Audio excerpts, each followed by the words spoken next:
তাহলে এই নরপিচাস, তুই আমার সন্তানদের বুকে কেন গুলি করলি? আপনারাই আপনাদের সন্ত্রাসীদেরকে উচকিয়ে দিয়ে আমার নিরীহ ছাত্রদের উপরে, ছাত্রীদের উপরে গুলি করে, রান্না চালিয়ে, তাণ্ডব চালিয়ে বাংলার ইতিহাসকে কলঙ্কিত করেছে।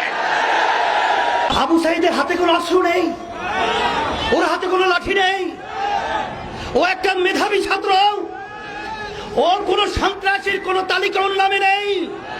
সেখানে ঠান্ডা মাথায় ওর বুকের ভিতরে একটা নয় কয়েকটা গুলি করে পাখির মতো লুকিয়ে ফেলে হয়েছে। আর সেটা আমরা বসে বসে দেখবো, আর সেটা আমরা সহ্য করব? এটা হতে পারে না, হতে দেওয়া যায় না। এর প্রতিবাদে রাস্তায় নামতে হবে। খুনিদের বিচার বাংলার জমিনে করতেই হবে। আমরা এই দেশের মাটিতে জন্মগ্রহণ করেছি, আমরা এই দেশের সন্তান, আমরা এই দেশেই থাকবো। সন্ত্রাসীদেরকে বাংলার জমিন থেকে উৎখাত করে ছাড়ব।